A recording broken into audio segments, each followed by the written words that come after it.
Assalamualaikum warahmatullahi wabarakatuh. Saya Ajeng Okti Jayanti dari TK Abad 3 Tanya. Pemaparan Bu Anis tentang budaya positif yang disampaikan sudah sistematis dan juga dengan bahasa yang cukup mudah untuk dipahami dan juga dengan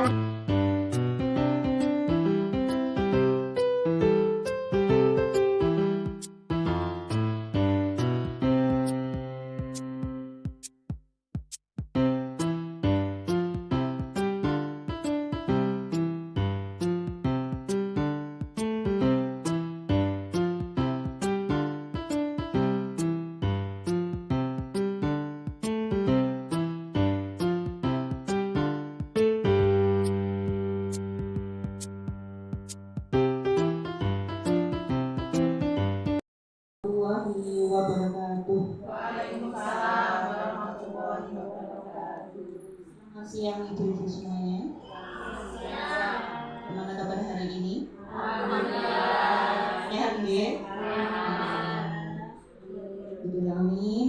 Yang terhormat Ibu Kepala Sekolah TK Abad 3 Kandangan, yang terhormat Ibu Kepala TK Abad 1, 2, dan ibu-ibu guru semuanya yang dirahmati Allah. Puji syukur kehadiran Allah Subhanahu wa Ta'ala yang telah memberikan rahmat dan hidayahnya kepada kita semuanya sehingga kita dapat melaksanakan kegiatan penyebaran aksi nyata ini dengan keadaan yang sehat tanpa halangan suatu apapun ya. Kedatangannya salawat serta salam tetap tercurahkan kepada Nabi kita Muhammad Shallallahu Alaihi Wasallam yang telah membawa kita dari jalan yang gelap gulita menuju jalan yang terang benderang, yaitu dinul Islam. Yang ketiga, saya ucapkan terima kasih atas waktu yang diberikan kepada saya dan waktu yang jenengan berikan kepada saya juga, karena telah menyisihkan waktu di sela-sela kesibukan panjenengan untuk mengikuti kegiatan ini dengan ikhlas ya. Semoga perjalanan panjenengan semuanya dicatat sama Tuhan Allah sebagai amalan yang baik. Sebelumnya ini nanti saya akan memaparkan kegiatan aksi nyata saya sebagai guru penggerak angkatan 9 dalam menyebarkan pemahaman penerapan pengalaman budaya positif. Sebenarnya budaya positif itu sudah ada di lingkungan kita, cuma kita tidak tahu dan tidak mengenal apa itu budaya positif. Nah, perkenalkan, mungkin panjenengan ada yang belum kenal saya. Panjenengan belum kenal. Perkenalkan lagi gitu. Mungkin ada yang lupa dengan saya. Saya Anis Wahyuda dari TK Abad 3 Kandangan. Hari ini saya mengikuti program guru penggerak angkatan 9. Terus beda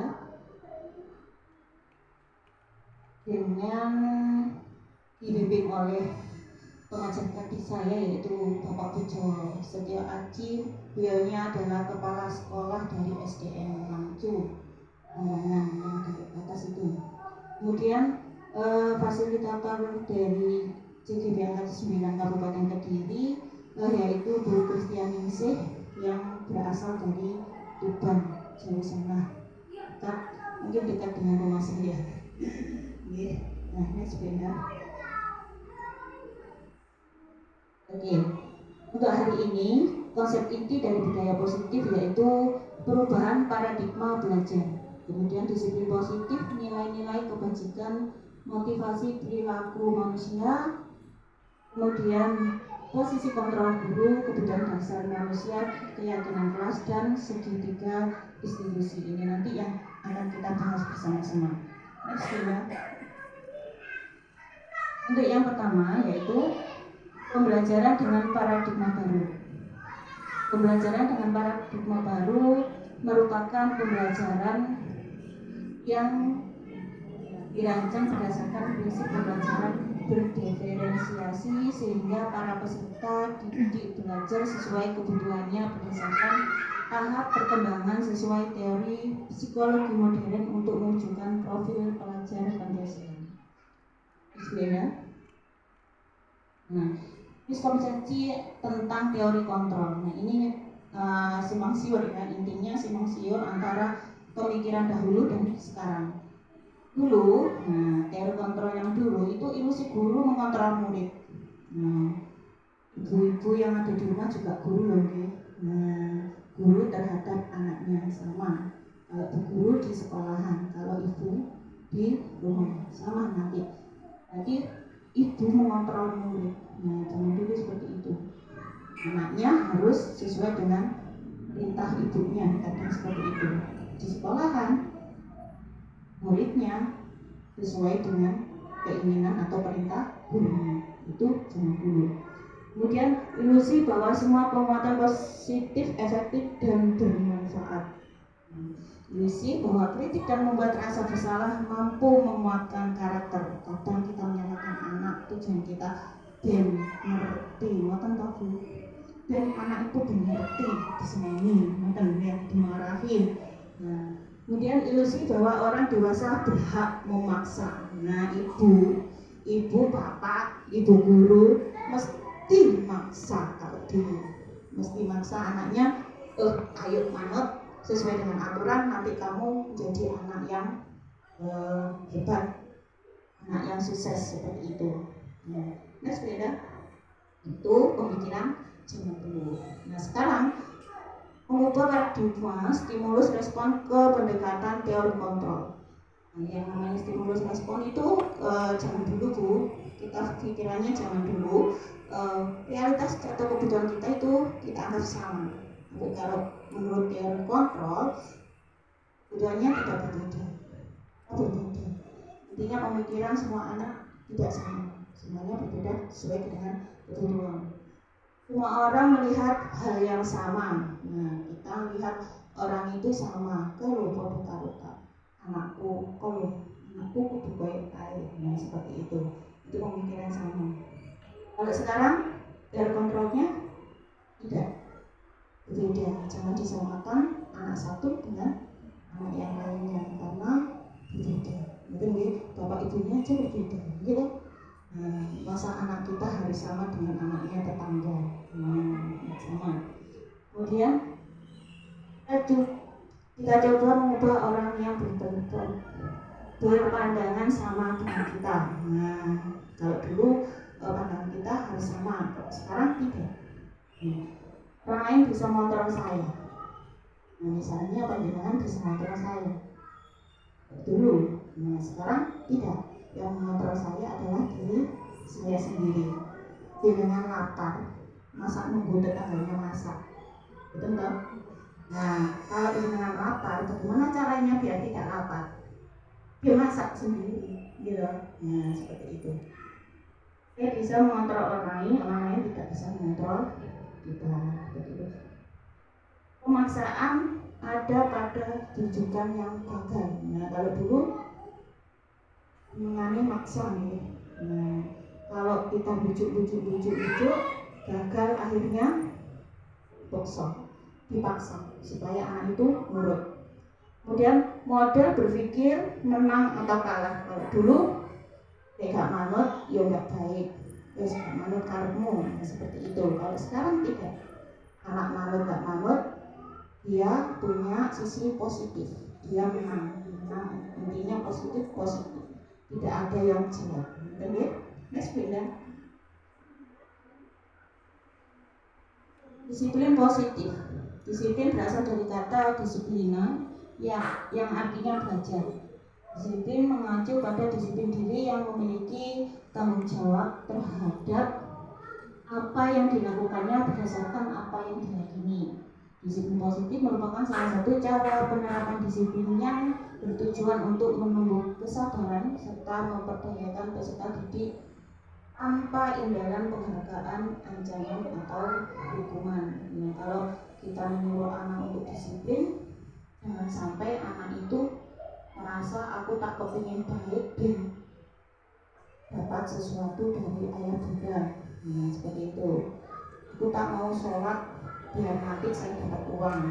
Nah, nanti aku kalau nggak sholat saya disamplek. Nah, itu ya pernah. Pernah ya. Nah, itu disiplin positif yang zaman dulu. Nah, kalau sekarang disiplin positif itu dari dalam, munculnya dari dalam diri, tidak ada paksaan, tidak ada ancaman, tidak ada gara-gara untuk hadiah. No. Dia melaksanakan dari hati. Dia mau belajar karena keinginan sendiri, bukan karena ibunya atau bapaknya yang maringi hadiah. Sebagai pendidik, tujuan kita adalah menciptakan peserta didik yang memiliki disiplin diri, sehingga mereka berperilaku mengacu kepada nilai-nilai kebajikan universal dan memiliki motivasi intrinsik dalam perubahan ke arah yang lebih baik. Nah, jadi panjenengan kalau di sekolah jadi guru, ya keluarkan keinginan anak untuk menjadi lebih baik dari dirinya sendiri. Kalau panjenengan jadi ibu, nah panjenengan harus stimulus anaknya jangan sampai dia menjadi lebih baik gara-gara dapat hadiah, gara-gara dia diajak. Betul ya? Next beda. Nilai-nilai kebajikan. Apa tahu nilai-nilai kebajikan itu? Nilai yang disepakati bersama, lepas dari suku bangsa, agama, bahasa maupun latar belakang.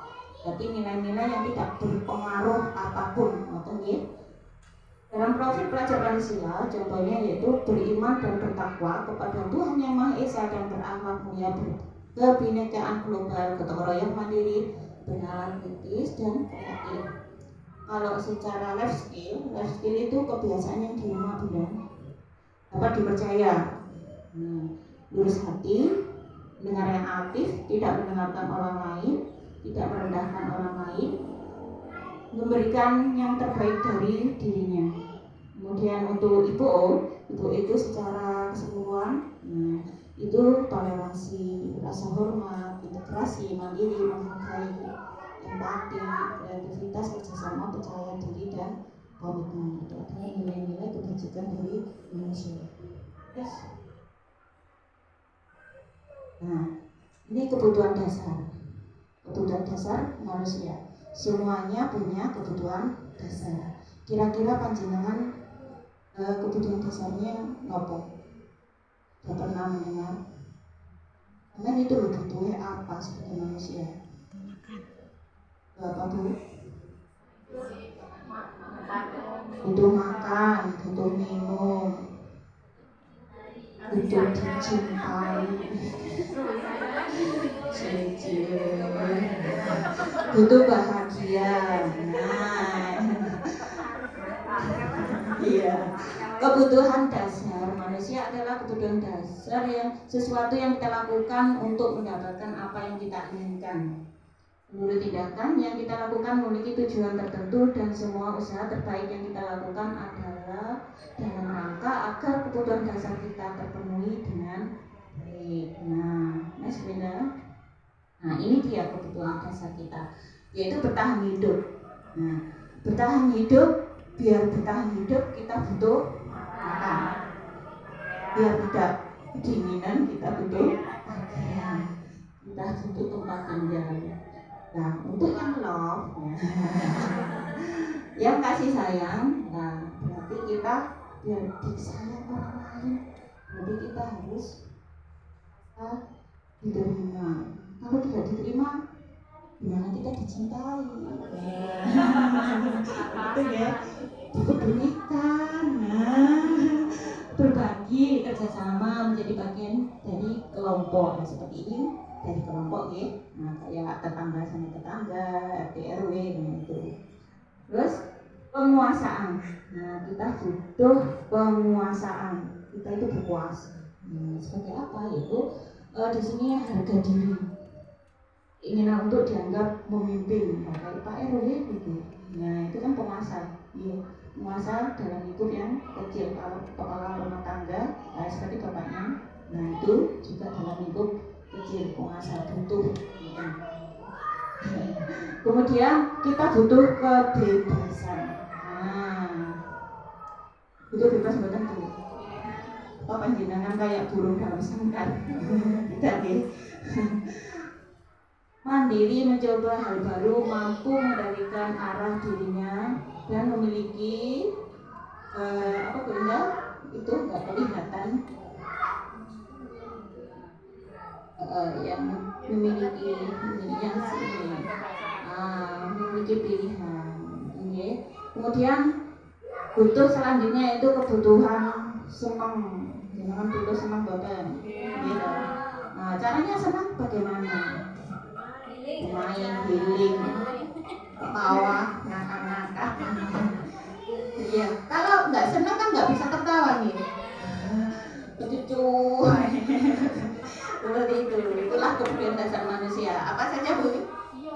Bertahan hidup, kasih sayang, penguasaan, kebebasan dan kesenangan. Panjenengan ini semuanya ada apa hanya salah satu saja? Ada semuanya ya, jangan sampai nggak ada ini saja, nanti nggak nikmat hidup ini. Next. Nah, tadi selanjutnya yaitu motivasi perilaku manusia. Di sini ada motivasi yang berasal dari luar. Motivasi itu apa Bunda? Dorongan atau pengaruh atau apa penyebab, apalagi ekstrinsik. Berarti dari mana? Dari luar, dari tetangganya, dari lingkungannya, ya. Nah itu kemudian untuk motivasi intrinsik itu berarti motivasi dari dalam dirinya, bukan dari dalam rumah. Nanti dari dalam rumah, dalam lingkupnya masih ekstrinsik. Nah, untuk motivasi ekstrinsik, nah itu dia melakukan sesuatu untuk menghindari apa? Menghindari apapun. Ya, menghindari hukuman supaya tidak ngantuk. Makanya saya tanya Bu, kayaknya sudah ngantuk ini. Menghindari hukuman dari mana? Dari ayahnya, orang tuanya, dari tetangganya. Kok bisa tetangganya hukum itu gimana Bu? Ya. Biasanya gitu. Tukaran anaknya sama anaknya bertengkar, kemudian disini dihukum. Sisuk gak usah dilindungi oleh dilindungi sama mbok kok dihukno. Nah, seperti itu hukuman ancaman ya. Nah, kemudian motivasi ekstrinsik yang lainnya yaitu mendapatkan imbalan. Berarti dia melakukan sesuatu hanya untuk mendapatkan sesuatu. Nah, seperti itu. Ibu berikan garam. Kena upai 10.000. Udah Bu, ya. Berangkat dianya. Mau garam 2.000. Dia mau melakukannya malu sama ibunya untuk membelikan garam karena dia mau karena apa? Dapatkan fulus, dapatkan uang, dapatkan reward, dapatkan belajar yang baik. Soalnya kalau belajar besok tak belikan sepeda. Iya kan? Semoga. Nah, kalau sudah dapat hadiah, dia senang bukan? Tidak. Mesti nanti dia akan tambah lagi. Bu, aku mau hafalan, tapi harus ada hadiahnya. Saya tidak mau aku kalau nggak ada hadiahnya. Nah, seperti itu. Ini yang bahaya Bu. Dulu saya itu berpikiran seperti itu. Ya Lando, belajar. Nanti tak tugasnya sosisnya masih kecil Bu, 1.000-an. Nah, besoknya Bu, aku kalau dapat nilai 100 nanti sosis itu agak gede. Ada toh yang sosis agak besar itu 10.000-an. Ya, pokoknya dapat 100 just. Nah, besoknya dapat 100 Bu. Besoknya lagi aku naik kelas, aku tugasnya universitas ya. Nah, tambah apa lagi? Akhirnya dia ketergantungan, merugikan apa? Jelas merugikan. Pertamanya kita lihat positif, anaknya mau melaksanakan, tapi di situ ada embel-embel. Nah, dia akhirnya karakter dalam dirinya tidak muncul, inner beauty-nya tidak muncul. Intinya kayak kita pakai skincare tuh. Nah, skincare kan dari luar ya. Nah, seperti itu. Kalau nggak pakai skincare, bisa clean. Nah, kayak itu. Tidak kan? Harus pakai skincare lagi. Besoknya ganti produk lagi biar tambah cun. Nah, seperti itu. Itu contoh kalau di dalam kecantikan, gitu ya. Biar kita kelihatan glowing. Untuk mendapatkan glowing harus ada. Nah, bila harus ada usaha. Kalau tidak ada usaha dan dana, gimana glowing kita? Akan kembali lagi. Nah, itulah seperti kita anak. Tidak ada imbalan, dia akan kembali lagi ke nol. Kemudian yang motivasi intrinsik untuk menjadi orang yang mereka inginkan dan menghargai diri sendiri dengan nilai-nilai yang mereka percaya. Di sini dia akan memunculkan hal yang baik dalam dirinya. Kayak kita bekerja.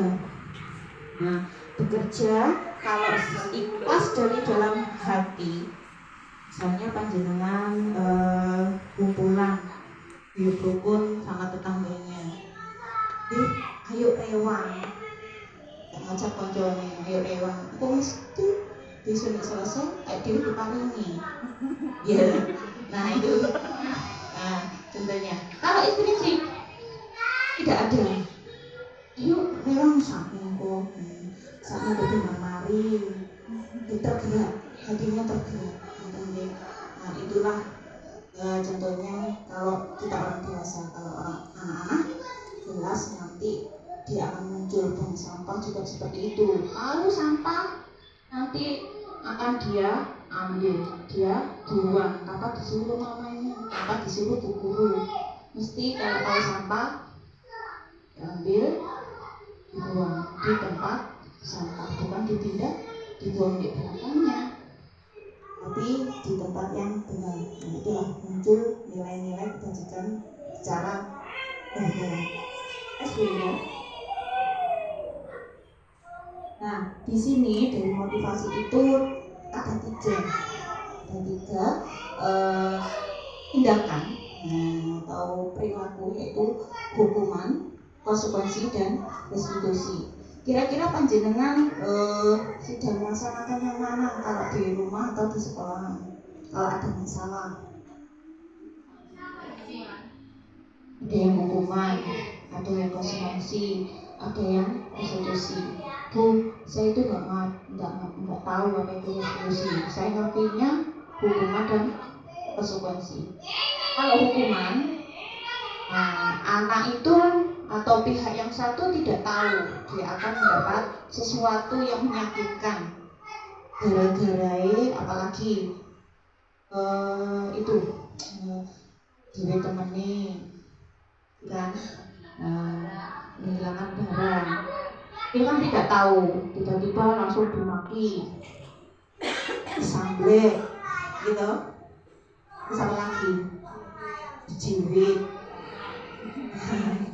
Itu hukuman. Dia tiba-tiba mendapatkannya. Karena dia melakukan sesuatu kesalahan.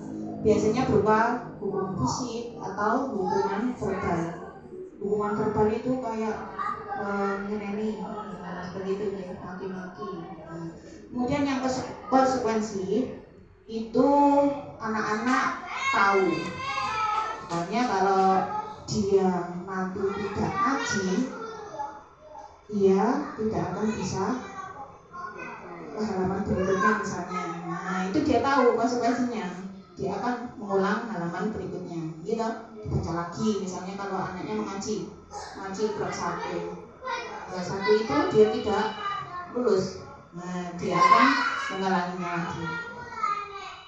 Kemudian untuk yang restitusi. Nah, restitusi itu ada masalah. Nah, anak-anak didudukkan, jangan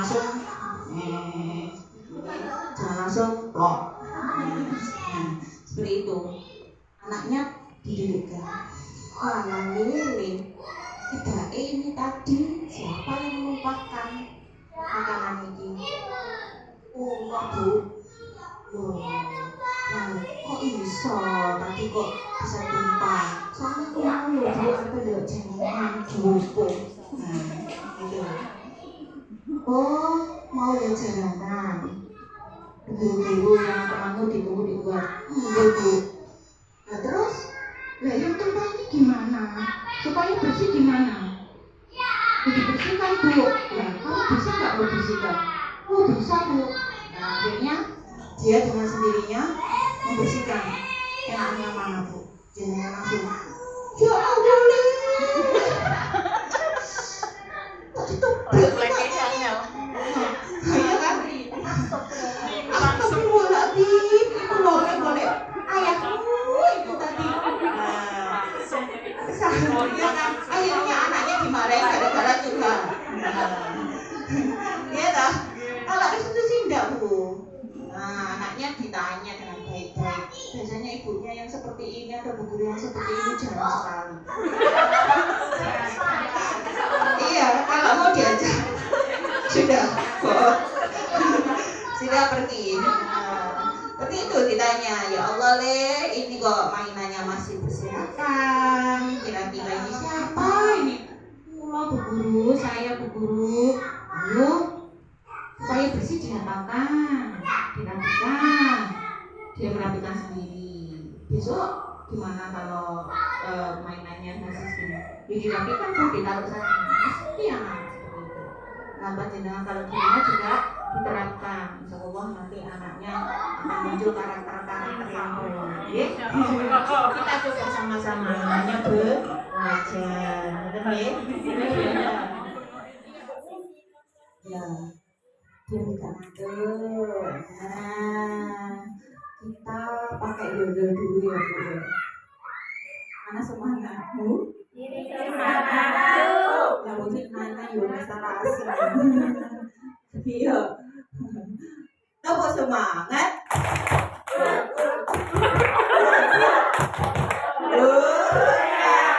Nah, itulah contohnya. Ternyata manusia itu tidak sama. Nah, itu contoh konkretnya. Kita tidak boleh menyamakan. Anak juga seperti itu tidak sama, kecuali kalau kita samakan seperti visi, misi, nah itu baru sama. Tapi kalau secara bebas, secara umum tidak sama. Itu contoh yang tiba-tiba. Nah, terus lanjut ya. Ini 5 posisi kontrol dulu. Ada penghukum, kemudian apa Bu?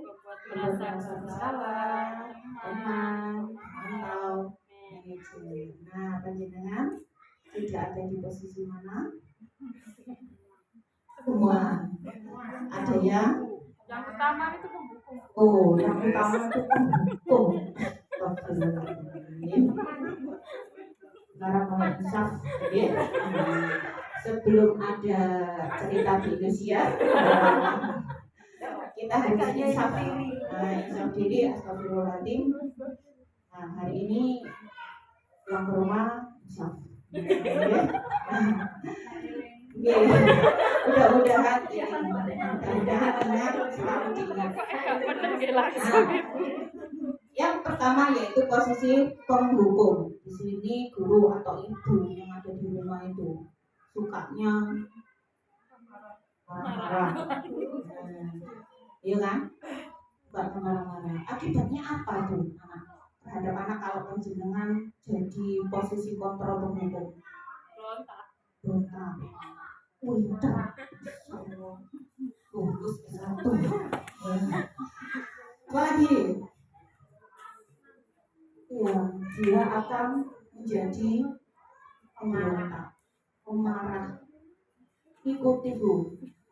Berarti kayak orang Jawa kesabaran. Kalau panjenengan jadi penghukum, mesti kesabaran. Jadi akhirnya dia marah, dia tambah menggebu-gebu. Nah, itu adalah dampak dari penghukum. Berarti baiknya pembohongan. Betul ya? Nah, jelas itu tidak baik. Nah, hilangkan, satu, hilangkan, seret. Nah, ceblok ini jatuh. Kemudian pembuat merasa bersalah. Nah, pembuat merasa bersalah ini bu guru atau ibu itu untuk kalem kalau menikah. Nah, tapi ya mantap.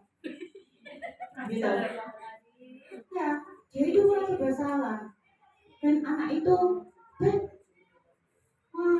kok gak bersalah? Berarti. Nah, seperti itu. Tapi caranya itu benar. Kodok halus, sedikit halus, tapi enggak jelek. Iya kan? Iya benar.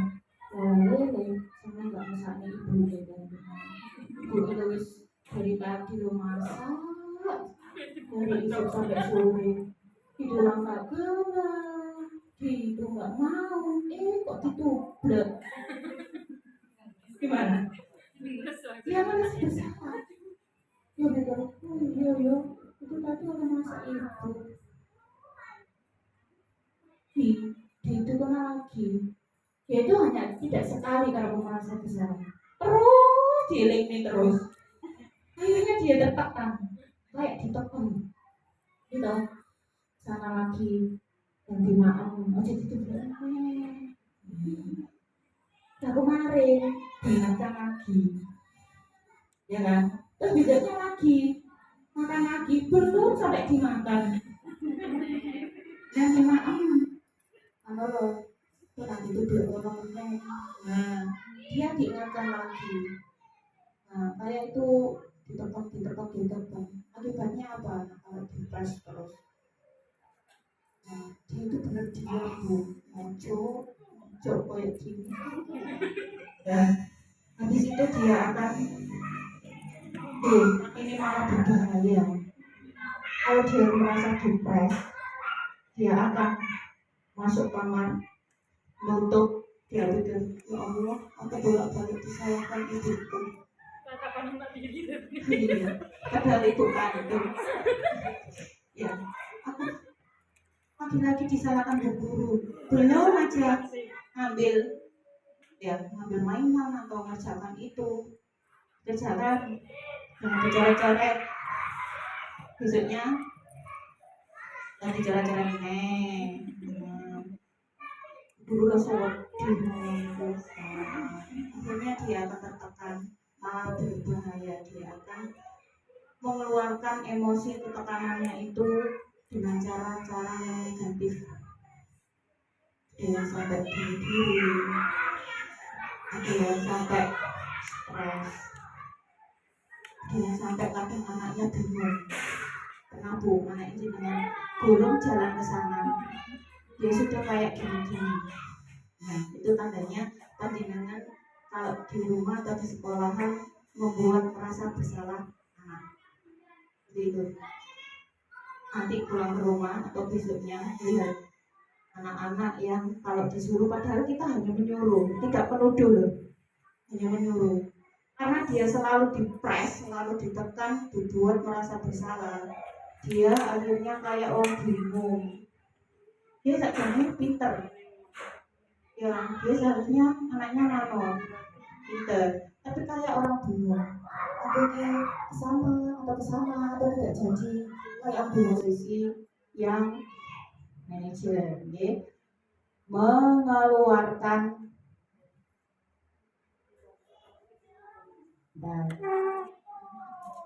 mengeluarkan karakter dari dalam diri anak untuk bertanggung jawab.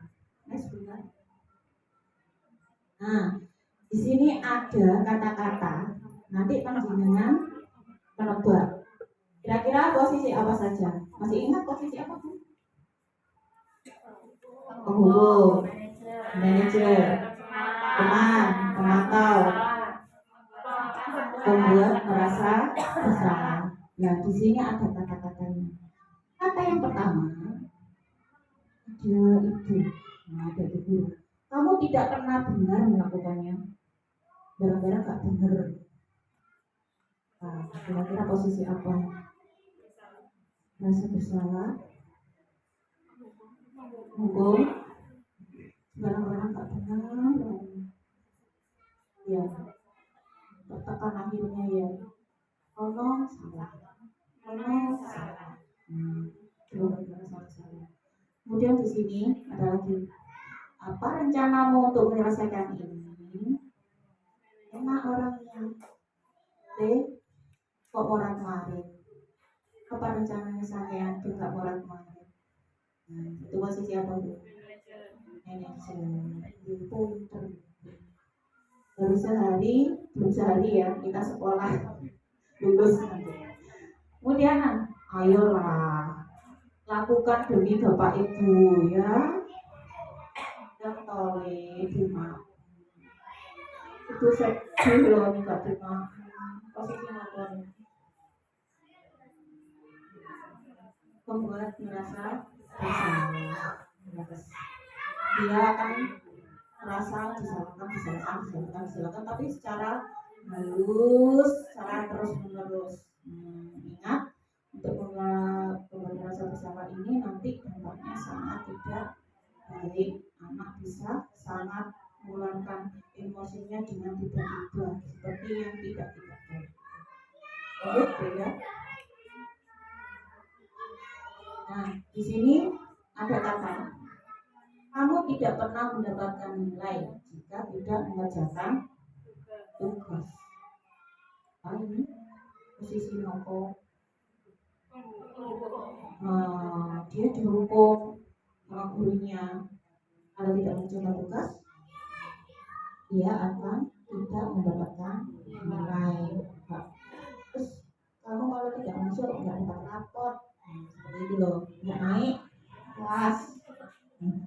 Memang itu bukan fisik, tetapi verbal, ya tekanan batin.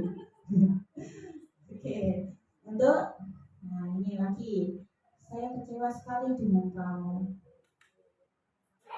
Baik, posisinya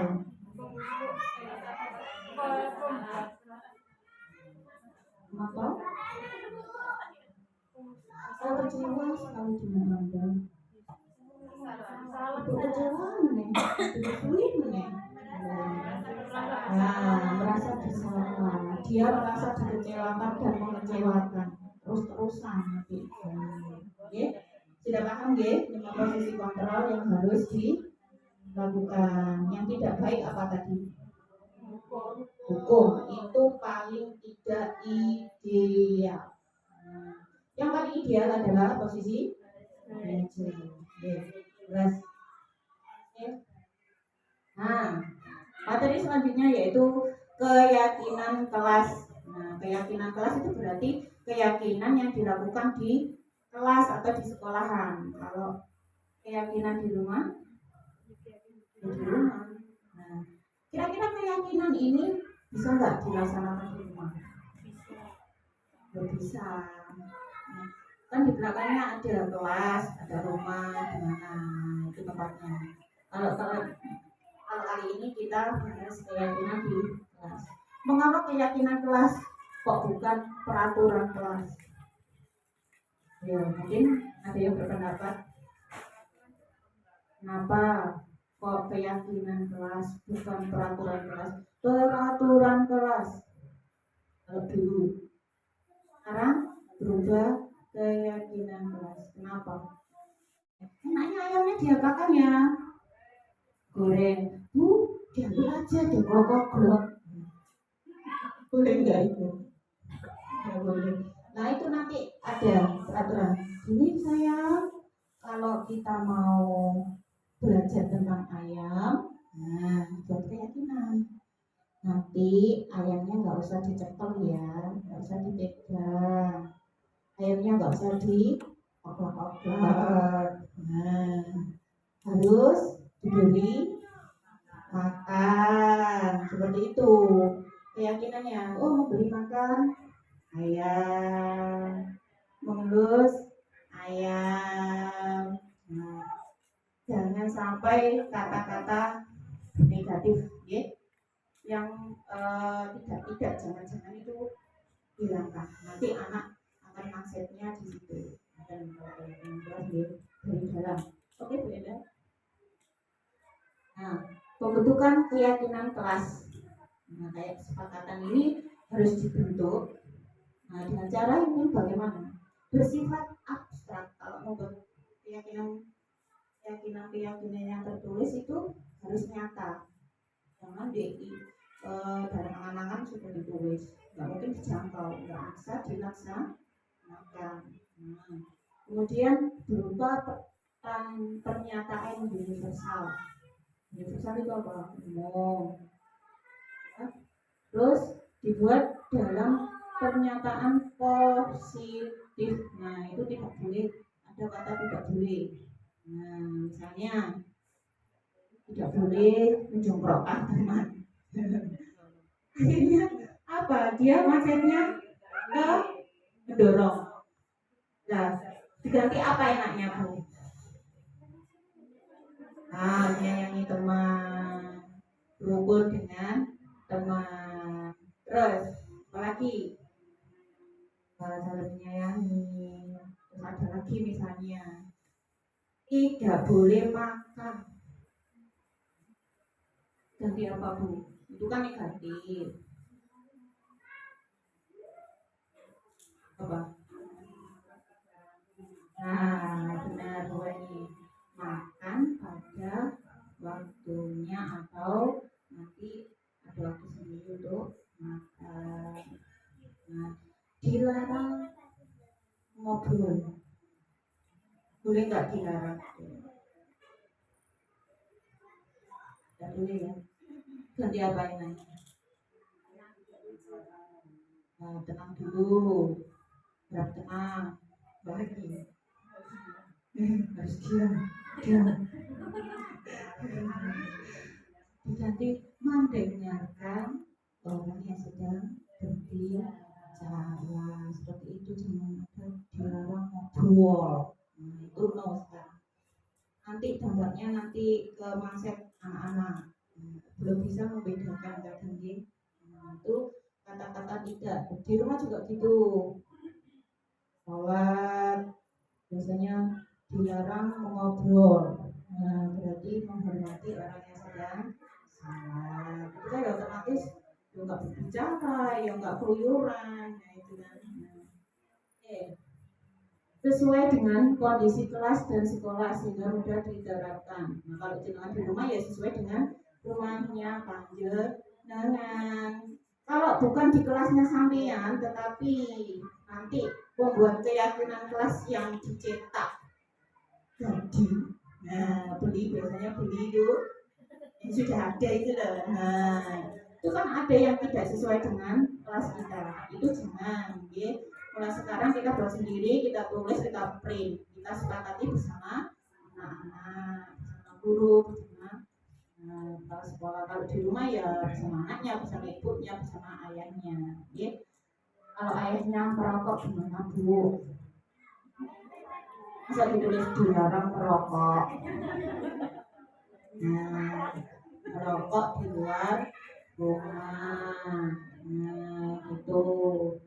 Jadinya dia akan keluar rumah. Kemudian semua warga sekolah atau warga kelas dilibatkan saat pembuatan keyakinan kelas. Harus dilibatkan, jangan membuat sendiri. Kalau di rumah mentang-mentang ibu yang semuanya dipegang, membuat peraturan template. Nah, ayahnya baru, ya, ayahnya tidak tahu, anaknya juga tidak tahu. Tiba-tiba ada tulisan jelek, kaget nopo boten. Pertama, terpaksa nopo boten.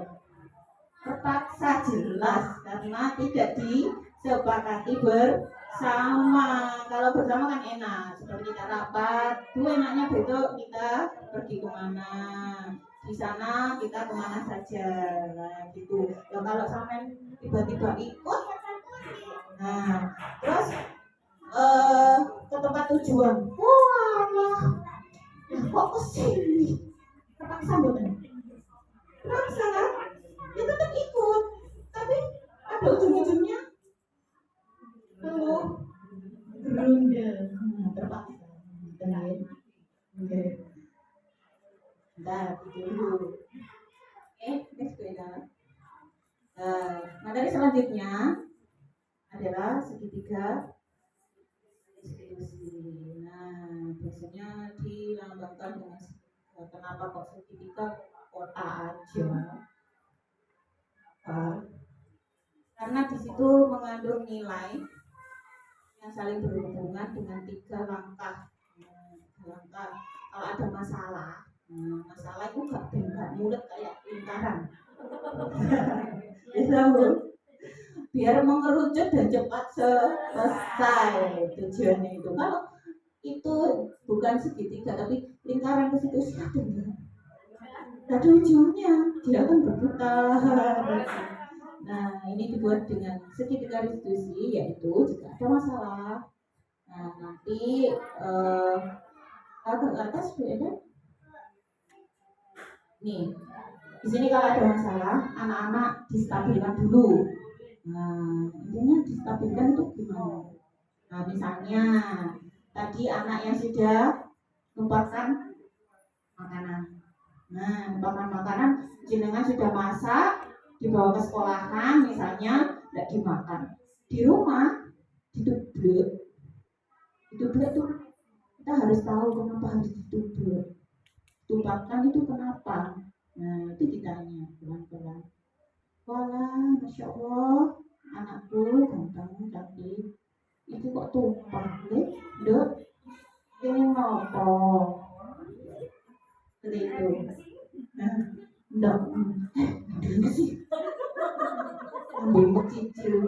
Nah, ya Allah mantau bulan itu mah. Ibu tahu sampai itu bulannya. Nah, tapi ketika restitusi, anaknya di situ, misalnya anaknya sudah pergi, ibunya, ya Allah, ini kok tumpah? Siapa ini tadi yang numpahkan? Mesti di sana dengar. Saya Bu, taruh ingat. Ya oleh, ini dipanggil, nggak mencak-mencak Bu.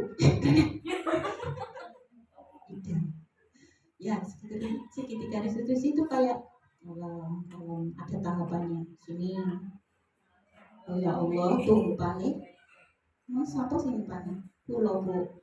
Nah, ini kok bisa tumpah? Kan piye ceritanya? Nah, dia distabilkan dulu. Dia tidak langsung tidak.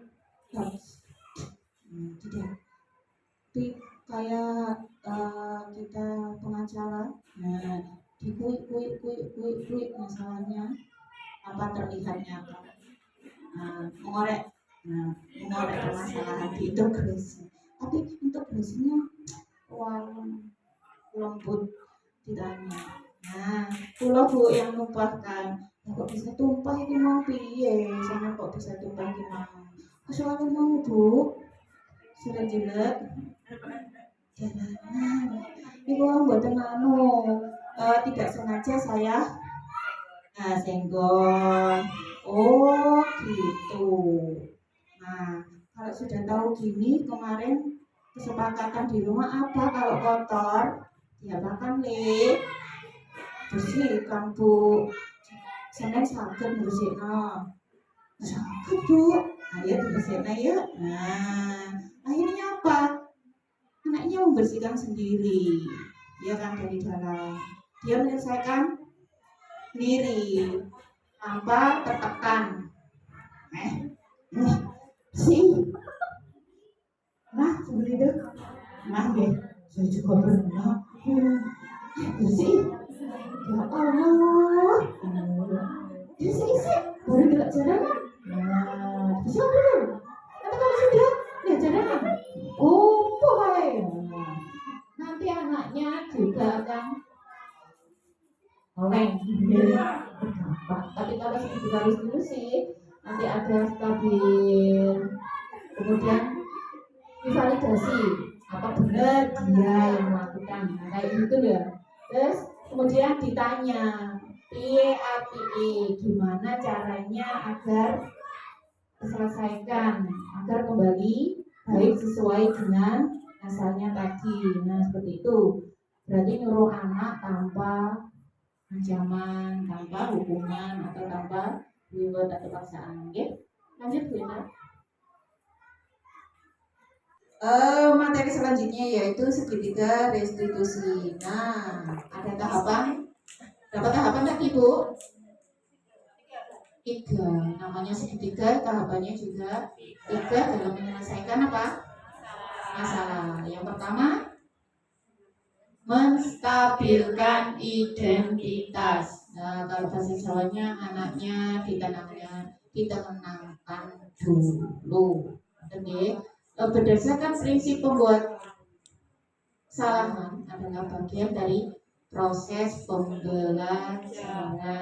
Jadi anaknya tidak langsung dituduh, tapi dia ditenangkan bahwa melakukan kesalahan itu ya belajar.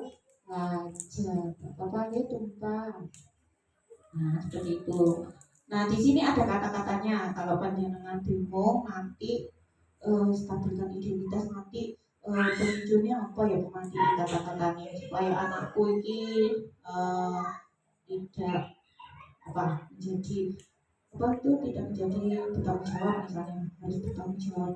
Nah, ada kata-katanya yaitu jenengan saja, jenengan bilang tidak ada manusia yang sempurna dia ditenangkan. Nah, Bu guru juga pernah seperti itu.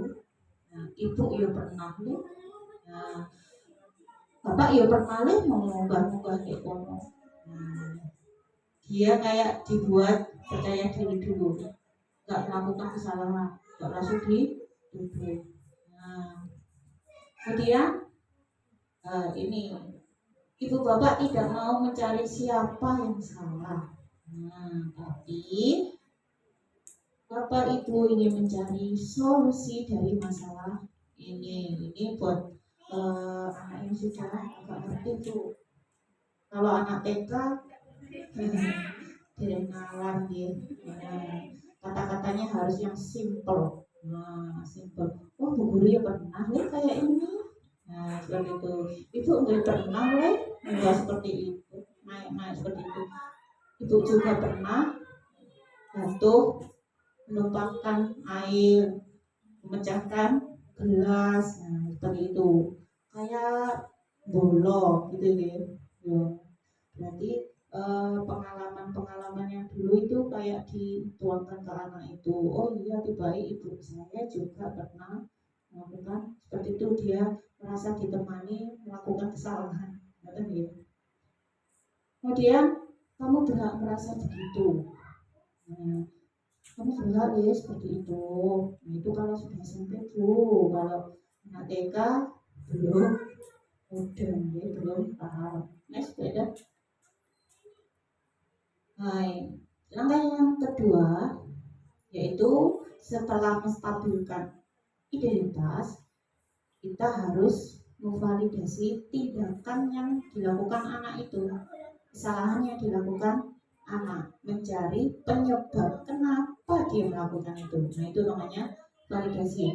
Berdasarkan prinsip setiap perilaku berupaya memenuhi suatu kebutuhan. Kayak tadi yang paham tadi kita tanya kenapa nih kok iso tumpah. Nah, dia akan menjelaskan secara sendiri, dia tidak beralasan-alasan lagi ya. Di situ ada contoh katanya. Terus biar divalidasi kita mancing penyebab kesalahan tadi. Kamu pasti punya alasan mengapa melakukan hal itu. Kemudian padahal kamu bisa melakukan yang lebih buruk dari ini ya. Bahkan anaknya tadi yang numpah, kamu lah yang bisa toh yang lebih buruk dari ini. Bisa Bu, lah kenapa kok bisa seperti ini? Soalnya tadi loh Bu, aku buru-buru. Nah akhirnya anaknya cerita. Nah cerita divalidasi memang dia benar-benar melakukan kesalahan itu. Kemudian ada lagi, kamu patut bangga karena telah melindungi sesuatu yang penting buat kamu. Nah, mesti kamu itu kudu pintar, bangga. Nah, itu kenapa? Nah, ujung-ujungnya seperti itu. Tapi kenapa kok bisa tumpah ini loh karena apa? Nah, anaknya maksudnya cerita lagi. Itu adalah kata-kata romantis ya.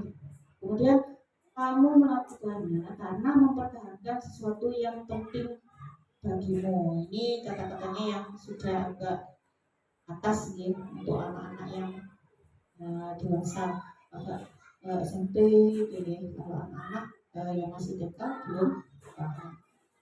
Oke, next bunda. Langkah yang ketiga yaitu menanyakan keyakinan kelas.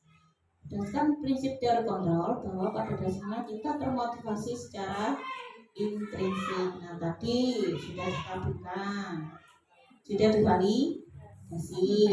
Kemudian waktunya tahapan menanyakan keyakinan kelas atau keyakinan dirinya timbul di dalam dirinya sendiri. Dia melakukan perbaikan-perbaikan, dia melakukan sesuatu untuk kedepannya, tidak karena apa tadi tidak karena paksaan, tidak karena imbalan, atau tidak karena hukuman. Dia melakukan sesuatu itu sesuai dengan keinginan dari dalam. Itu berarti membentukkan karakter yang baik maupun buruk. Sangat positif sekali. Nah, sama kalau kita sebagai guru seperti itu. Jangan melakukan sesuatu karena tahu atau karena ada reward atau karena ada ancaman. Kalau kita tidak mengerjakan tugas, nanti tidak dicairkan gajinya. Nah, akhirnya gopoh. Ya, kalau tidak itu kan lewat lagi, gitu. Akhirnya nyantai lagi. Tapi kalau sudah dari dalam diri dapat hadiah, nggak dapat hadiah, tetap dilakukan, tetap berjalan sendiri. Oke? Nah, ada kata-katanya. Kalau jenengan tidak punya kata-kata, nah ini bisa. Untuk menanyakan keyakinan kelas, nanti ada cirinya. Apa keyakinan kelas kita? Ditanya. Nah, seperti yang tadi numpahkan. Kira-kira apa yang kita sudah sepakati kemarin?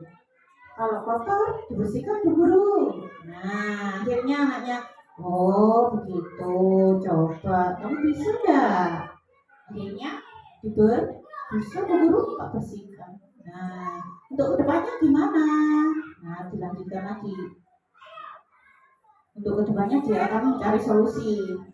Saya tidak akan melakukan itu lagi. Jangan coba di rumah, diterapkan kepada anaknya.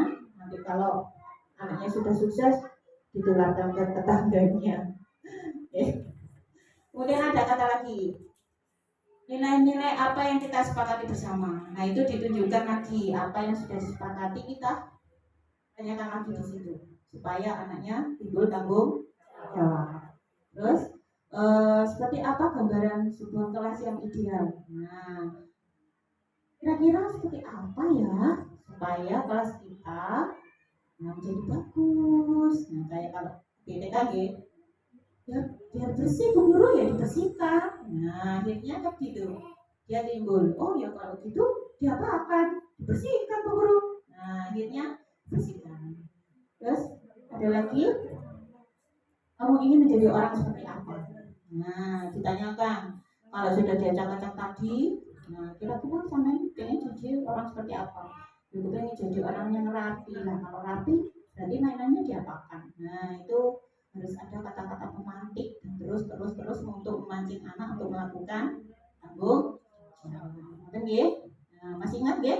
Segitiga restitusi untuk melakukan penyelesaian masalah. Yang pertama menstabilkan identitas, validasi tindakan yang salah, kemudian menanyakan keyakinan. Bisa Bu? Insya Allah, mudah-mudahan kita bisa melaksanakan ya. Amin. Nah, adalah akhirnya kita di ujung. Nah, kira-kira Apa yang kita dapatkan hari ini? Nah, dapat apa? Dapat semangat? Dapat apa? Dapat ilmu. Ilmu tentang apa, Bu? Tentang apa, Bu? Subuh, tidak apa-apa. Seperti mengontrol posisi kontrol kita sebagai seorang guru di sekolahan dan di rumah. Ada lagi? Ada lagi yang tadi nyuantau nopo. Nah, itu tadi. Nah, ternyata kita kalau melakukan hukuman nanti efeknya tidak baik, posisi kontrol yang tidak ideal adalah hukuman. Lah kalau yang paling ideal posisi apa? Manajemen. Insya Allah kita mencoba menjadi manajemen ya. Nah, untuk terakhir kalinya dalam penerapan program disiplin positif hendaknya guru memiliki standar kepribadian profesional dan sosial yang baik, di mana guru mampu merefleksikan dirinya dalam posisi kontrol saat ini. Bagaimana perjalanan dirinya sebagai among atau manajer yang menuntun murid-muridnya menjadi manusia yang mandiri dan bertanggung jawab. Nah itu tadi ya, alhamdulillah materinya sudah selesai. Nah, masih ngantuk ngopo sudah bersemangat ini. Nah untuk menutup sebelum saya tutup ya. Nah di sini ada dalilnya guru penggerak. Nah kalau saya bilang guru penggerak, bergeraknya tunjuk ke diri. Bergerak,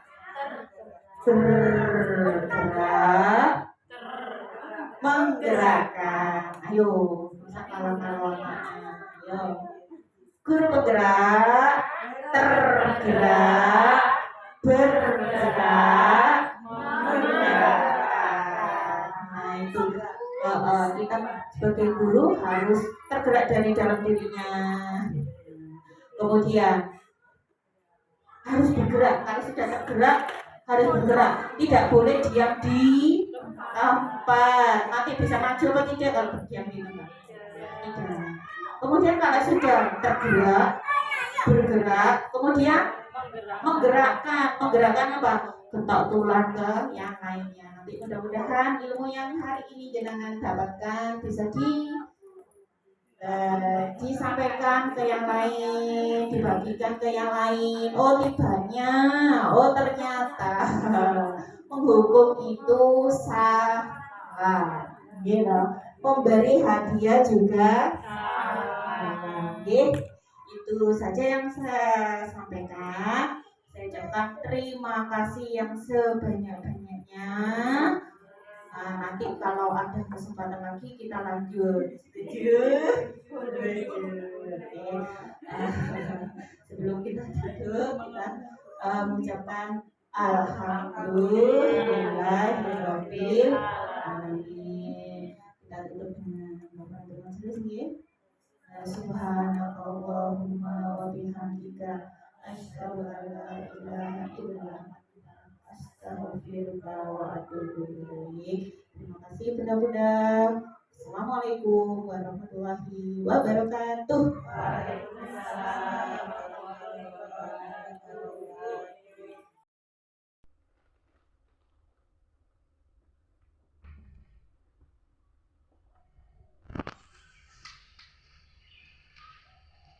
Wah, sampah siapa ini ya?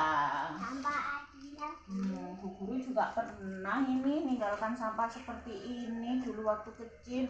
Nah, Adila tahu tidak apa kesepakatan di kelas kita? Membuang sampah di tempat sampah. Oh, begitu. Biasanya Adila buang sampahnya di mana? Di tempat sampah. Kenapa tadi tidak dibuang di tempat sampah? Adila ingin segera bermain. Baik, kalau begitu supaya kelas kita tetap bersih, Adila harus melakukan apa ya? Membuang sampah di tempat sampah. Bisa melakukannya? Oke, silakan Adila. Terima kasih Adila. besok buangnya di tempat sampah ya. Aku punya. Ya udah.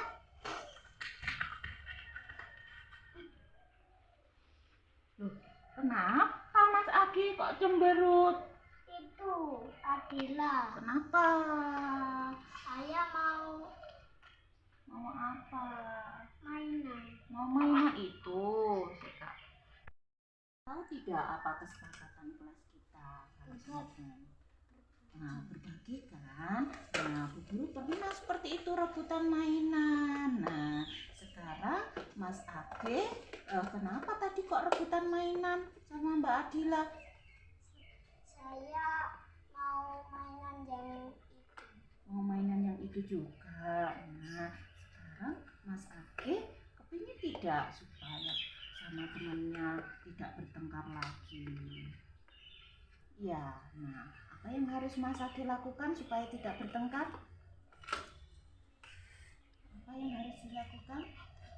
Berbagi dan segera apa? Meminta maaf Mas Age. Bisa Mas Age meminta maaf sama Mbak Adila? Bisa coba sekarang minta maaf sama Mbak Adila. Minta maaf. Baik. Nah, sekarang sudah berteman kan? Coba Mas Age bisa janji tidak sama guru. Besok-besok harus apa? Dan minta maaf. Mas Age janji untuk janji sama Bu Guru untuk apa tadi? Berbagi. Untuk berbagi. Terima kasih Mas Age. Sekarang boleh bermain. Tidak boleh rebutan ya. Terima kasih Bu sudah mengingatkan Adila untuk membuang sampah di tempat sampah. Saya akan berjanji membuang sampah di tempat sampah. Terima kasih Bu Guru karena sudah mengingati saya untuk membagi mainan. Saya berjanji akan selalu berbagi kepada teman. Terima kasih.